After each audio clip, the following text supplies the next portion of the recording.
మంత్రుల మీద ఇష్టానుసారంగా నోరు పారేసుకునేటువంటిది ఆనవాయితీగా మారిపోయింది. అసలు రాష్ట్ర ప్రభుత్వంలో వాళ్ళు ఏం చేయాలనో వాళ్ళకు తెలియట్లేదు. సగం కాలం పూర్తయింది రాష్ట్ర ప్రభుత్వం కాంగ్రెస్ పార్టీ అధికారంలోకి వచ్చి. ఏం చేయాలి, ఏం మాట్లాడితే బాగుంటుంది, ప్రజలకు ఏం అవసరం అనేటువంటి విషయంలో ఆలోచన చేయకపోవడం, నోరు బారేసుకొని మాట్లాడడం, హెడ్లైన్స్లో ఉండడం కోసం ప్రయత్నించడం ఏదైతుందో ఇది తెలంగాణ ప్రజలు గమనిస్తూ ఉన్నారు, ఆలోచన చేస్తూ ఉన్నారు. ఈ మధ్యకాలంలో ముఖ్యమంత్రి గారే స్వయాన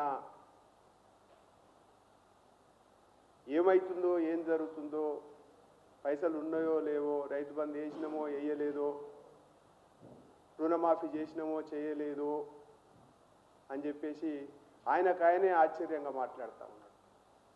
ఆయనకాయనకే నమ్మకం లేనట్టుగా మాట్లాడేటువంటి ప్రయత్నం చేస్తూ ఉన్నాడు.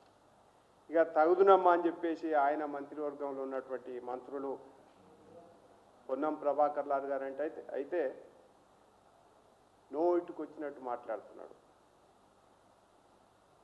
ఎట్లా అంటే బహుబహుబా అని చెప్పేసి అరుచుడు తప్ప మరొకటి లేదు.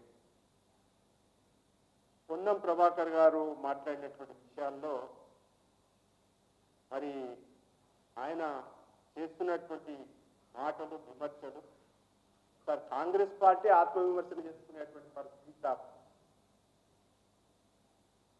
ఆంధ్రప్రదేశ్ పునర్వ్యవస్థీకరణ చట్టం 2014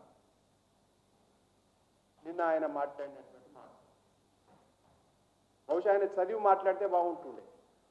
నేను అనుకుంటా పొన్నం ప్రభాకర్ గారు కూడా చదువుకున్నాడో అనుకుంటున్నాను ఇప్పటికీ.